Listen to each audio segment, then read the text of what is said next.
Men Show! Hello everybody, this is Tyler here once again from the Character Workshop, and my hat does not match with my shirt whatsoever, but screw it. So, this year is 2021. We still have the virus to worry about. However, this year marks a special anniversary for a special franchise. One that's, been pretty special to me for quite some time. Most particularly, this franchise kind of inspired, was one of my main inspirations for, my art style. In case any of you have watched this for the first time and have never watched my content before, one of my main hobbies to do is, doing art. And, yeah, this franchise turns 50 this year. And that franchise is the Mr. Men and the Little Misses. Now, I've already talked about the Mr. Men and Little Miss franchise a few times before on A Cave from England. I did an episode talking about the Mr. Men and Little Miss Christmas Rescue special. I did an episode talking about the Mr. Men and Little Miss TV series from the 90s. And I know some of you are going to be like, aren't you going to talk about anything that came up prior to that? Well, I already did do a brief little summary about it in the Christmas Rescue episode, so if you want to, hear any of that, I would recommend watching that episode. But today's topic, Mr. Men topic, is going to be talking about the most recent TV show adaptation of the Mr. Men and Little Miss books. And I say recent, even though this show came out in 2008, and for some weird reason, we haven't had a Mr. Men cartoon since then. I don't know why. I would love to see another one get made. But I'm going to be talking about the Mr. Men show. Of course, not to be confused with the name of the American dub of the Mr. Men and Little Miss from, the 90s. No, the Mr. Men show from 2008. Now, one of the interesting things about the Mr. Men show compared to the previous Mr. Men incarnations in terms of TV shows, most of them, of course, being produced in the franchise's home country, the UK. And I know with Mr. Men and Little Miss from, the 90s, the animation was produced in France. But this particular Mr. Men show series was animated here in the United States by a company by the name of Renegade Animation. And funny enough, Renegade has also done a variety of other animated shows for, Cartoon Network and other Warner Brothers properties. For example, they did the animation for Hi Hi Puffy Ami Yumi. They did the animation for the Tom and Jerry show, and also the new Tom and Jerry in New York series on HBO Max. And they also animated Unikitty, so yeah, Renegade has always, gone back and forth between, other companies and then Warner Brothers. They've done a surprisingly good amount of Warner Brothers stuff. Now, back to the Mr. Men show. The main reason I mentioned this was because in the United States, Mr. Men show was broadcasted on Cartoon Network and later Boomerang. While in the UK, it was broadcasted on Channel 5 as a part of their Milkshake preschool block. And without further ado, let's get into talking about the premise of the Mr. Men show as a whole. Now, the Mr. Men show also did another major thing that was different from other Mr. Men TV shows before it. While the other Mr. Men TV shows had episodes and stories focusing on a variety of different characters, they pretty much used almost everybody from the Mr. Men and Little Miss series of books. However, in the Mr. Men show, the cast has been cut down by more than 70%. So only a few characters have made it to the show, and these characters include Mr. Happy, Mr. Grumpy, Mr. Bounce, Mr. Tickle, Little Miss Sunshine, Little Miss Naughty, Little Miss Whoops, Mr. Bump, Mr. Quiet, Mr. Strong, Mr. Small, Mr. Lazy, Little Miss Chatterbox, Little Miss Helpful, Mr. Messy, Mr. Fussy, Mr. Rude, Mr. Noisy, Little Miss Scary, Mr. Jelly, or as he was renamed in the Mr. Men show, Mr. Nervous, Mr. Nosy, Mr. Tall in Season 2, Little Miss Magic in Season 2, Little Miss Bossy from Season 2, Little Miss Curious from Season 2, and then Little Miss Giggles from Season 2. Yeah, it sounded like a lot, but it wasn't. The Mr. Men and Little Miss TV series that I'll use as an example from the 90s, That show had like over 70 different like Mr. Men and Little Miss characters. This show only had about like around 30. So yeah, the cast has definitely, you know, been cut down by quite a lot. And all the previous Mr. Men TV shows pretty much kept the art style that the Mr. Men and Little Miss books sort of had. But with the Mr. Men show, they had a completely different style, and because of that, a lot of the characters had completely updated designs, and I'll go over some of the major ones right now. Little Miss Naughty, for an example, in the books, as well as the earlier TV shows, had just a green bow on her head and nothing else. But in the Mr. Men show, she has pretty much all the same features, but they gave her pink hair. Little Miss Whoops, who is basically the sister of Mr. Bump, in the books originally had bandages and hair. However, the Mr. Men TV show, Mr. Men show TV show, what am I talking about? She had glasses and a bow on her head and no hair. Mr. Quiet in the books, as well as the early Mr. Men TV shows, was kind of like yellowish light brown, but in the Mr. Men show, he was light blue. Mr. Strawn in the books, as well as the earlier TV shows, was square-shaped and wore a hat, but in the Mr. Men show, he was triangle-shaped, had a belt, and had visible muscles showing up every now and then. Mr. Small originally had a blue hat and nothing else, but in the Mr. Men show, Mr. Small was a lighter orange and also was given a top hat and also some shoes. In his earlier incarnation, Mr. Lazy was bean-shaped and was pink and also had a blue hat, and his laziness was more seen by the fact that he used to sleep a lot. But in the Mr. Men show, he's had one of the biggest changes out of all the characters. Had a completely different design, wore socks and sandals, and also had a different pink hat this time around. And his laziness is more reflected on the fact that he doesn't want to do work, as a lot of his appearances on the show, you know, just have him, you know, trying to avoid doing, you know, physical work. In the Mr. Men books, as well as the earlier TV shows, Mr. Messy was just like, you know, a bunch of pink scribbles and that was it. But in the Mr. Men show, he's pretty much the same, except for the fact that he now has shoes. And also, besides his messy nature, he also has a huge interest in music. Now, Mr. Fussy is a very interesting one. In the first season of the Mr. Men show, Mr. Fussy was light green, and in the American dub, he was called Mr. Persnickety, but in the UK dub, he was called Mr. Pernickety. But then in season 2, he went back to his dark green color and was named Mr. Fussy, which was his name from the books. And what's really funny about that is that they've never, like, you know, brought that up, like, in the series, like, you know, oh hey, didn't you used to be called Mr. Persnickety and had, like, light green skin? Like, if you were to watch season 2 of the Mr. Men show, everybody would just refer to him as Mr. Fussy and not by his old name. And some are gonna be like, well, what's the big deal? The Mr. Men show doesn't have any continuity. It technically does. So, there was a season 1 episode, I believe it was called Rainy Day, where Mr. Persnickety, or Pernickety, had a drip problem or a flooding problem in his house and got Mr. Strawn to try and help him out, and it didn't work out very well. And then in season 2, a very similar episode called Bad Weather, basically the same thing happened, and, you know, Mr. Fussy in that episode was like, Mr. Strawn, don't you remember the last time you tried to help me with this? So, yeah, that's kind of proof that there is continuity within the Mr. Men show universe, I guess. Mr. Rude in the Mr. Men books had a black top hat, but in the Mr. Men show, he had 3 little strands of hair and also wore shoes. As I mentioned before, Mr. Jelly in the Mr. Men show became Mr. Nervous instead, and had quite another huge change in design. So in the books, he was just like, you know, a pink, you know, wiggly figure, I guess you can kind of call him.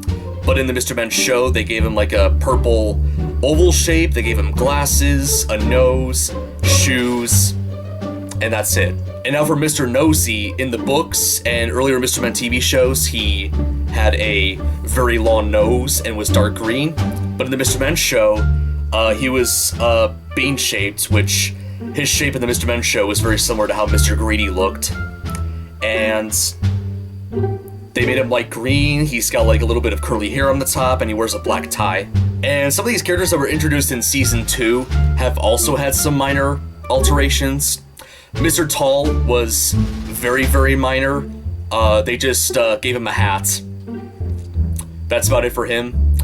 Same with Little Miss Magic. That's the only other minor change they gave to her. Little Miss Bossy, for the most part, remained kind of the same, except they gave her eyelashes. Little Miss Curious had a big change. She was like a circle in the books and the TV show, and also didn't have a nose. But in the Mr. Men show, she was more square-shaped and had a nose. I forgot to mention Mr. Funny. Mr. Funny in the books and the older TV shows, he had gloves and he had the ability to talk. But in the Mr. Men show, he doesn't wear gloves and he doesn't talk. A lot of his skits, you know, in season 2, which was the only season he was in, mostly just like had, you know, him doing comedic skits, you know, kind of similar to like, you know, silent comedies from like the 20s and whatnot. Now that I've gone over some of the changes that happened to some of the old characters, Mr. Men's show actually had a few new characters that are exclusive to the Mr. Men's show. And there were about 4 of them, and I'll just go through the list. The first one is Mr. Scatterbrain, and basically he's kind of like a male incarnation of Little Miss Scatterbrain from the books. And then there's Mr. Stubborn, has a very similar story. You know, he's kind of like a female version of Little Miss Stubborn from the books. And then there's 2 new Little Miss characters, and both of them are like, you know, completely original. The first one being Little Miss Calamity, who, in terms of like her personality, is kind of very similar to characters like Mr. Bump and Little Miss Whoops. She would often get into like, you know, dangerous situations, and, you know, her catchphrase would normally be "What a calamity," and there we go. And for some reason, she was only in the first season of the Mr. Ben show. For some unknown explained reason, she was not in season 2. I don't know why. Which is really unfortunate, because honestly, I really liked her as a character. And then the other character that was introduced was Little Miss Daredevil, which, if you couldn't tell by her name, you know, she does a lot of stunts, and her physical appearance is kind of based on that of, like, you know, typical Daredevils, most particularly Evel Knievel. And that was further emphasis in the American dub of the show, where she had, like, you know, a southern accent, which, you know, I never really touched on, you know, the dubs of the show. I'll briefly touch about on this. So the Mr. Men show, kind of like Mr. Men and Little Miss, had, you know, both a American dub and a British dub. And seeing that the show was produced in America, the American dub, of course, was produced first, and then I think afterwards they would just, like, you know, send the episode tapes to the UK, and, you know, they would get a different UK cast to, like, you know, voice their lines for the characters. However, there are a few exceptions. There are like 2 characters on the Mr. Men show that had the same voice in both the British and American dubs, and that being Mr. Rude and Mr. Scatterbrain. Not sure why those characters sound exactly the same, but you know what? It's whatever. Now back onto what I was getting to about Little Miss Daredevil. I mentioned in the American dub that her voice sounded very, like, southern. I've seen the UK dub of the show before, and for some odd reason, you know, I don't know, I just don't really think her UK voice really matches, you know, what you see Little Miss Devil as a character. No offense, of course, to Teresa Gallagher. You know, she's, you know, quite a very big voice actress, you know, in the UK. I would arguably say she's kind of like, what, the Trace McNeil of, you know, the UK, despite the fact that, you know, Teresa was born in America. But that's besides the point. But yeah, it was kind of a little off-putting. And as for, like, the other UK voices, I think for the most part, a lot of them are, like, you know, work really fine. However, seeing that I'm from the US, there are, of course, a couple of voice performances in the US that I kind of prefer over the UK. One I can think of off the top of my head is Mr. Stubborn. I don't know why, but, like, Godfrey, the voice of Mr. Stubborn in the American dub, does, like, such a good job voicing the character, you know, really, you know, gives, you know, an idea about, like, his stubborn nature and whatnot. And fun facts for anybody who doesn't know, I didn't know about this till recently, but Godfrey also voiced, I forgot his name, but he was like the one of the pizza owners from like Steven Universe, so been a little off-topic trivia for you. Another one I forgot to mention was Mr. Fussy. Now, one of the major things about the Mr. Men show that I forgot to bring up is that like almost every character has like their own catchphrase, and Mr. Fussy has technically 2 catchphrases. In the American dub, his catchphrase is "Sweet Henrietta," which people speculate that's probably because, you know, in the American dub of the Mr. Men show, he has a British accent. But in the UK dub, his catchphrase is "Sweet Apple Strudel," and that's probably because of the fact that, like, you know, in the UK dub, Mr. Fussy had a German accent. But yeah, something interesting to point out. I just looked at the amount of footage that I've been recording so far for this episode, and wow, I can't believe I've talked that long about, like, you know, the show's characters and animation and voice acting and whatnot, and I haven't even mentioned, like, the premise of the Mr. Men show.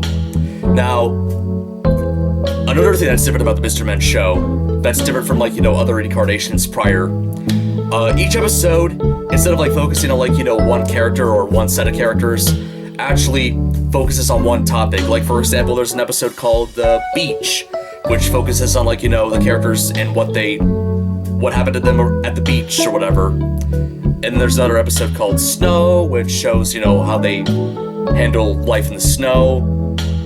There's one called The Circus, which is very self-explanatory, and the list goes on and on and on. And some of these segments can range from, like, you know, characters just, like, you know, doing certain antics with one another related to the topic. Some of them would often be, like, little commercial parodies. Like, for example, in the episode Pirates, there was a fake little commercial where Mr. Nervous was showcasing a Pirate Be Gone spray, where you would spray it on a pirate and they'll just go away from you. Which honestly heavily reminds me of, like, all the commercial parodies that were on the Nickelodeon Amanda Show series in the late 90s. So I've always had kind of a, you know, interest in, like, fake commercials, and, you know, that honestly just heavily reminded me of that. And just like the other Mr. Men shows before it also has a narrator. Of course, a different narrator in both the American and British dubs. And the narrator you only hear, like, a few times per episode. Like, I know in Season 1, the only time you hear the narrator was at the beginning of the episode and the end of the episode. And in Season 2, you would hear the narrator's voice often, like, you know, narrating, you know, what's gonna happen, you know, in a segment before, like, you know, the segment plays out. And yeah, kind of interesting. Kind of makes me wonder if, like, you know, the show really needed a narrator, but honestly, you know, I think it kind of did, because, you know, I don't know, just to showcase the audience about the topic before, like, we get into the stories, I guess. I don't know. But yeah, I think that's everything I gotta say about the Mr. Men show. I would definitely say a very, very solid incarnation of the Mr. Men and Little Miss franchise. And like I said, I really wish that, like, this show, that there was, like, another Mr. Men cartoon, like, recently, because it's been, like, over a decade since we had one. Like, come on. And also, the show only lasted, like, 2 seasons and 52 episodes. And a part of me honestly kind of wish it lasted longer. Maybe we could have had, like, you know, more classic Mr. Men and Little Miss characters return. And yeah, it's kind of a shame. However, despite the show being dead, the community for it is, you know, still somewhat alive. I say somewhat, but there's only, like, what, one person off the top of my head that I know of that, like, actually still heavily does Mr. Men show related, like, fan art and posts and stuff. And that's somebody on DeviantArt by the name, I believe, of PercyFan94, if I got their username right. Yeah, they still do a lot of, like, you know, Mr. Men show fan art, whether that be, like, safe for work or not safe for work. That's besides the point. But yeah, the show has a pretty decent sized community. And funny enough, I actually, long before I did the Came from England series, I did a video way back in 2018 where I kind of talked about, like, you know, the Mr. Men show's 10th anniversary and kind of my history with it, and the fact that, like, this show kind of, like, you know, heavily inspired my art style, and not just the Mr. Men show, but also the Mr. Men franchise as a whole. So yeah, I definitely give a huge thanks to the Mr. Men show for that. Thank you for kind of inspiring me to, like, you know, inspiring my art, I guess. That's all I gotta say. And yeah, that's in general all I gotta say about the Mr. Men Show. Hopefully you guys enjoyed my pretty long episode of the Mr. Men Show. I didn't think I would be talking about this for so long, but I'm a huge fan of it, so I guess that explains why. But if you guys enjoyed it, feel free to give it a like and subscribe to the channel if you want to see more episodes of The Cave from England or just mediocre plush content in general. And leave a comment down below letting me know what you think. That's about it. This is Tyler from the Character Workshop, signing out. Next time, I'm going to be talking about what a lot of people would consider like the weakest Doctor of the classic series Doctor Who. But is he really that bad as a lot of people say he is? Or is a lot of the stuff going behind the scenes, was what caused this incarnation of the Doctor to have like the bad reputation that he does?